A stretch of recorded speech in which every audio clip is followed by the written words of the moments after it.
태권도 사건이 터져버린 거예요.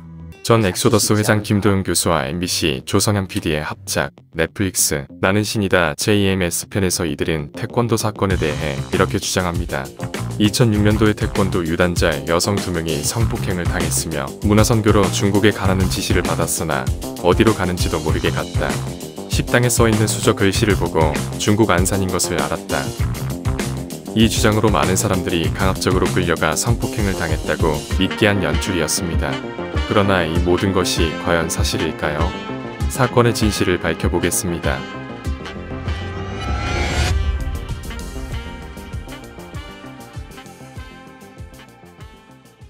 지난 4월 16일 공중파 3사의 저녁 뉴스에는 중국 대련에 도착한 모 종교단체 회원 10여 명이 이유 없이 감금됐고 이들 중 2명이 도망쳤다는 내용이 보도됐습니다. 그리고 며칠 후 귀국한 이 두 여성은 기독교 복음선교회의 정명석 총재로부터 성적 부당행위를 당했다고 주장했습니다. 그렇다면 이들의 주장을 우리는 어떻게 받아들여야 할까요? 그들은 처음 중국에 가게 된 동기를 이렇게 밝혔습니다. 2006년 3월 28일 김모양과 장모양은 JMS 태권도부 소속으로 JMS 간부로부터 중국으로 태권도 행사 및 선교를 떠난다. 준비하라. 라는 지시를 받았습니다. 3월 28일 교단이 지정한 시각에 장모양과 김모양이 인천항에 도착했으나 배가 떠나는 순간까지 목적지를 알려주지 아니하였습니다. 사전에 어떤 정보도 없이 선교 활동을 떠났다고 주장하는 고소인들. 그러나 이들과 동행한 일행들은 이번 중국 방문의 목적이 분명했다고 말합니다. 한국의 전통 태권도를 중국인들에게 널리 펼치기 위해서 이곳에 오게 됐습니다. 오기 전에 전화통화를 했습니다.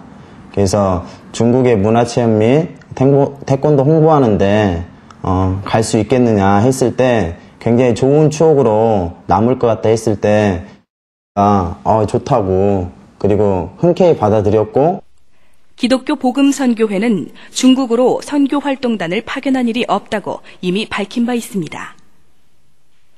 피해자라고 나서고 있는 김모 장모양. 이들은 함께 중국으로 갔던 12명의 일행과 같이 모두 태권도 유단자들로서 중국 안산에서의 도장 설립을 도와달라는 관장의 부탁을 받고 지난 3월 말 일행과 함께 중국으로 출국한 것입니다. 도착 후 태권도단은 중국에 큰 관심을 받으며 공연과 행사를 즐겁게 마쳤습니다.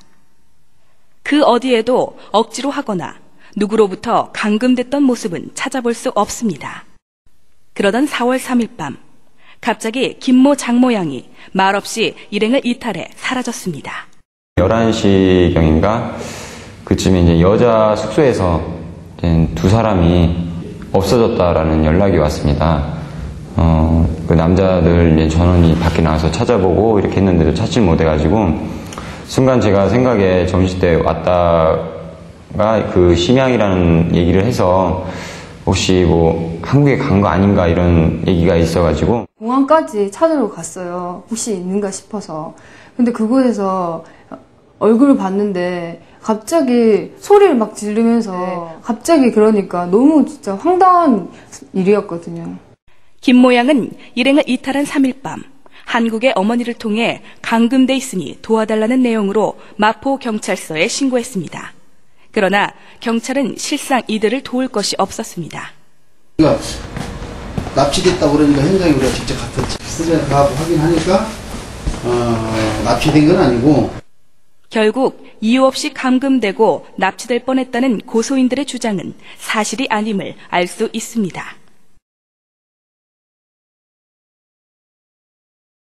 성폭행을 당했다고 주장하는 장모 김모양. 이들은 키 170cm 이상 태권도 4단과 3단에 겨루기가 특기인 유단자들입니다. 보통 남자보다 굉장히 운동광이었고요. 그리고 그들이 그렇게 했다는 것은 저희들 일정에 있어서 도저히 있을 수 없는 일이었습니다. 태권도 유단자였어요. 한 명은 태권도 3단이고 태권도 4단이거든요. 그리고 언니는 항상 유도 기술 같은 것도 배워와서 후배들한테 목조르기 연습도 항상 해가지고 너무 이제 숨 못 쉴 것 같으면 바닥 칠하고 막 그렇게 항상 연습하고 호신 그런 기술 같은 걸 매일 연습한 언니거든요. 그래서 당연히 더 극적인 어떤 상황이 있을 때는 더 엄청난 일들을 또 절대 당할 수가 없죠. 이게 뭐 성폭력 당했다 뭐 이랬다가 전혀 내용이 없었고, 사실 고소자들이 거짓을 말하고 있다는 것은 인터뷰 때마다 번복되는 이들의 증언에서도 확인할 수 있습니다. 안마를 하라고 하는 거예요. 면담을 해주겠다며 기도 시간을 가지던 중 안마, 춤, 그리고 면담까지 진술 때마다 달라지는 이들의 주장을 우리는 어떻게 신뢰할 수 있을까? 피해자하고 자기를 터치했다고 하는 사람하고의 어떤 인간관계도 좀 해고자 하는 마음에 그럴 수도 있고요. 그러니까 그 대상한테 악한 감정이 있어서 그럴 수도 있다. 그럴 수도 있죠, 예. 예, 그런 경우도 있어요. 여자들은 그런 거 많아요. 정신이 이제 약하다라고 이제 얘기할 수가 있죠. 정상인이라면 자신의 주장을 인정받기 위해 처음의 진술을 번복하지 않는다는 것이 일반적인 상식입니다. 결국 언론은 사실성과 정확성이라는 보도의 생명을 던지고 신뢰할 수 없는 이들의 주장에만 기대 허위 보도를 한 것입니다. 저희가 그런 일이 있었다면 지금 20년간 저희 단체가 좀 이끌어져 왔는데 여기에 굉장히 건실한 분들도 많이 계십니다. 학생들을 포함해서, 저를 포함해서요. 그런 분들이 다 바보가 아닌 이상에는 그런 일이 용납될 리가 없지 않겠습니까? 섣부른 보도가 부른 입시생의 자살, 전 국민을 충격에 몰아넣었던 김일성 사망 오보까지 터뜨리고 보자는 식의 잘못된 기사가 그동안 많은 사회적 물의를 일으켜왔다는 것을 우리는 기억하고 있습니다. 이번에도 역시 언론은 정확한 사실을 살피지 않고 마치 정 총재가 7년째 해외 도피 중인 것처럼 왜곡 보도를 했습니다. 실제로 정 총재는 99년 6월부터 2000년 3월, 2001년 2월까지 총 3번에 걸쳐 한국에 입국했고 당당히 조사받은 사실이 있습니다. 이후에도 합법적으로 출국해 해외 선교 및 저작 활동을 하고 있음에도 사실은 외면한 채 허위 과장 보도를 한 것입니다. 또한 MBC는 진행 중인 재판의 일부 판결문을 방송하므로 시청자로 하여금 정 총재가 마치 유죄 판결을 받은 것처럼 오인케 하고 있습니다. 지금 1심, 2심을 거쳐 상고심을 저희가 준비하고 있고요.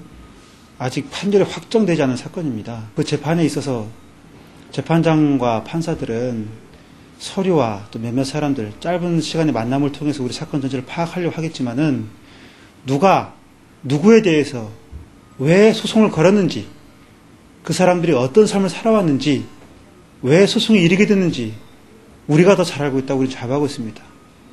그렇기 때문에 어떻게 본다면 사회적 판결은 존중할 수도 있겠지만 그 사건의 진위는 누구보다 같이 살은 우리들이 잘 알고 있다고 우리 모두는 자부하고 있기 때문에 이 사건의 진실 또한 재판부에 의해서 받아들여질 거라고 저희 모두는 믿고 있습니다. 이는 현재 진행 중인 재판의 공정성까지 해치는 왜곡 보도입니다. 기자회견장에 나타난 또 다른 두 여성, 3년 전 홍콩에서의 피해를 입었다고 주장했던 이들입니다. 그러나 이들이 남긴 당시의 화면은 이들의 주장 역시 거짓임을 밝혀주고 있습니다. 성적 피해를 입었다고 주장하는 그날, 그런 일이 있었다고는 상상조차 할 수 없는 행복한 모습들이기 때문입니다. 홍콩에서 그 성폭행을 당했다고 주장하는 그 두 여성을 제가 잘 알거든요. 왜냐하면 같이 있었고, 더군다나 그날은 그 생일을 축하해 주려고 둘 생일이었어요. 그래서 이제 케이크도 준비를 하고, 또 선생님께서는 같이 산책도 해주시고, 또 다음 날에는 쇼핑도 갔다 왔거든요. 그럼 그때 뭐 쇼핑 갔을 때 뭐 신고를 한다거나 도망칠 수 있었는데 잘 들어오고, 그리고 잘 귀국을 했습니다. 근데 돌아가서 뭐 성폭행을 당했다고 그렇게 지금까지 주장을 하는데, 정말 아직까지 그렇게 주장한다는 자체가 이해가 안 가고, 정말 이유도 증거도 없이 피해만을 주장하는 사람들. 이들의 공통점은 모두 한국에 돌아온 후 변장하고 거짓을 주장한다는 것입니다. 단순히 말뿐인 이들의 주장이 이렇게 언론에까지 불거질 수 있었던 것은 이들 배후에 본 선교회를 항상 음해해왔던 안티단체가 있었기 때문입니다. 이들이 운영하는 반대 사이트와 선정적인 주장은 이번 언론 보도의 주된 취재원이 됐습니다. 그러나 이 반대 사이트는 법원으로부터 운영을 금지하도록 가처분이 내려졌습니다. 또 주동자들은 명예훼손 등의 혐의로 인정돼 이미 수차례 형사처벌을 받기도 했습니다. 그렇다면 이들 음해 세력은 왜 이렇게 거짓 생떼와 언론의 힘을 이용하면서까지 본 단체를 괴롭히는 것일까요? 20억을 그쪽에서 달라고, 김이나 김여진이가 달라고 한 그런 부분이에요. 그러니까 처음부터 끝까지가 돈이었다라는 거. 우리 선교회를 그동안 지긋지긋하게 괴롭혔던 그들을 올 2월 달 몇 분들과 함께 만나봤습니다. 만나본 결과 그들은 정말 악하다는 것과 또 우리 내부 분열을 유도하고 또 거액의 돈을 요구하며 그동안 그들이 해왔던 것들 여러 가지 정황들을 봤을 때 그들이 원하는 돈이 목적을 얻지 못하니까 이번 사건들을 계획적으로 터뜨린 것 같습니다. 언론은 이들의 주장을 여과 없이 수용 편승하여 선정적이고 자극적인 보도로 본선교회를 공격하고 있습니다. 마치 조직적인 성상납의 근거인 것처럼 언론과 인터넷에 유포된 사진들. 그러나 이 사진들은 선교회 모델단의 사진으로 음해 세력에 의해 본인 허락도 없이 왜곡되고 불법 유포된 것입니다. 저희가 쓰고 있는 뭐 정장, 캐주얼, 또 한복 여러 가지 등등의 프로필 중에 하나를 뽑아서 그들이 악용을 한 것이고요. 저희 모델단의 프로필 사진을 선정적으로 악용한 것에 대해서 정말 분노를 금할 수 없습니다. 이 사진은 본인의 허락도 없이 언론에 유포됐습니다. 인권은 아예 무시한 처사입니다. 억울하게 당한 사람들의 피해는 개의치 않고 누명을 씌우고 있습니다. 현재 이로 인한 피해자들은 강력한 법적 대응에 나서고 있습니다. 타인의 명예를 훼손해서는 안 되며 어디까지나 공정하고 객관의 입장에 서야 할 방송 보도. 그러나 MBC 측은 총재님의 얼굴과 이름을 여과 없이 드러내면서 초상권과 성명권을 심각하게 침해했습니다. 연쇄 살인범이나 검거된 범죄자도 모자이크 처리나 이니셜을 사용함에도 불구하고 혐의가 확정되지 않은 한 특정인을 비방비난하는 데 초점을 맞춰 심각하게 인권과 사생활권을 침해하고 있는 것입니다. 변호사의 말에 의하면 사생활권과 인격권은 언론의 자유보다 우선적으로 다루어져야 된다고 합니다. 이번 공중파 방송은 이런 관점에서 바라볼 때 심각하게 개인의 명예를 침해한 것이고 인격 살인적인 방송이라고 아니할 수 없습니다. 나중에 진실이 밝혀진다 하더라도 그걸 똑같이 방송을 해줍니까? 그렇기 때문에 방송이 신중을 기해야 되고 조사 결과를 지켜봐야 되는데 그런 일체의 과정이 없이 마치 한두 사람의 주장에 동조해가지고 방송을 해버리지 않습니까? 그렇기 때문에 방송에서 보도한 우리 총재님이 범죄인이 아니고 마치 이렇게 범죄인이 아닌 사람을 범죄인인 것처럼 보도한 방송이야말로 범죄적 방송 아니겠습니까? 엑소더스 그들은 누구인가? 그리고 왜? 엑소더스는 선교회 안티 모임으로서 선교회 측을 상대로 사실무근의 악의성 글을 퍼뜨리고 돈을 요구해왔습니다.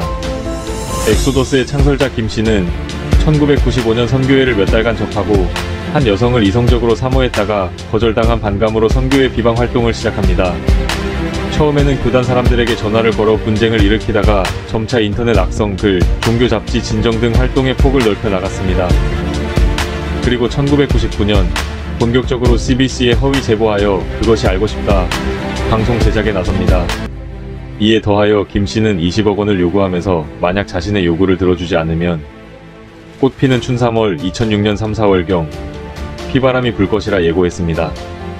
협상이 결렬되자 정확히 2006년 4월 4일 중국에서 사건이 일어납니다. 그리고 그는 2006년 4월 18일 피해를 당했다 주장하는 여성들을 내세워 한국에서 기자회견을 열었습니다. 정 목사 한국송 환전 20억을 요구하며 김 씨가 말했습니다. 너희가 아무리 애를 써도 정명석은 절대로 한국에 못 올 것이다. 수많은 기자들과 검찰의 사람들이 내게 정보를 달라고 연락이 온다. 넌 언론의 힘을 모를 게다. 하지만 중국에서 무죄 판결이 나고 정 목사가 한국에 송환되자 김 씨는 기존 합의금 20억을 1억 4천으로 낮추었습니다. 법정 증언석에서 선교회 측 박 목사는 정 총재의 한국 송환 전과 후로 달라진 엑소더스 회장 김 씨 태도를 증언했으나 받아들여지지 않았습니다.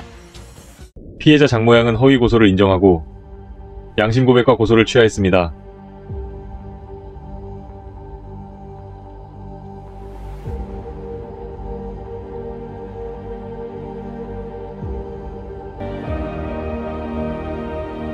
장 모양은 허위 고소 당시 제출했던 증거 자료가 가짜였음을 밝혔습니다.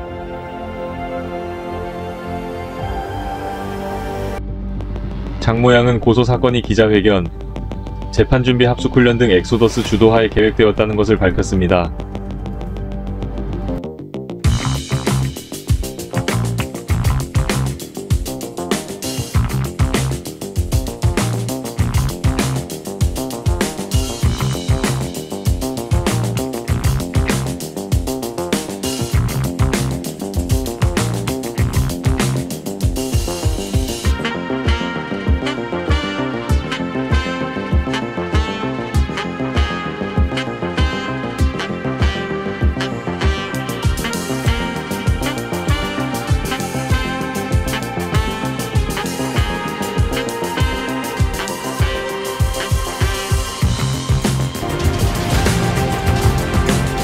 장 모양은 자신과 같이 고소한 김 모양도 강간 등 성폭행을 당한 사실이 전혀 없고 엑소더스 측의 사주에 의하여 허위 고소와 허위 진술을 한 것이라고 밝혔습니다. 하지만 법원에서는 중국 한국병원에서의 검증서, 엑소더스 측 합의금 요구한 자료, 사고당 일과 다음날 CCTV, 짜여진 듯한 사건의 정황 등 장 모양 허위 고소 양심 선언 및 증언 등 객관적인 증거들을 모두 채택하지 않았고 엑소더스와 고소인들의 정식 증거물 기준에 부합하지 않는 의사소견서와 사이비 종교라는 주장, 인터넷상의 이야기들과 피해자 당시 상황의 증언 등 주관적인 주장들을 모두 채택해 신면향의 판결을 내렸습니다. 이후 SBS는 99년부터 JMS를 음해한 방송에 대한 최종 판결이 내려졌는데 SBS가 패소하여 9천만 원을 배상하라는 재판부의 판결이 내려졌고 더불어 김도영의 사주로 방송하지 못하도록 행정처분이 내려졌습니다. 김도영은 본인이 이렇게나 많이 고소했다며 자랑하고 있지만 무고는 심각한 범죄입니다. 해외에 있었던 성추행 사건은 모두 해프닝으로 결론 났습니다. 그러나 똑같은 방법으로 피해자 기자회견과 넷플릭스 나는 신이다 영상을 통해 정명석 목사를 죄인으로 만들고 있습니다.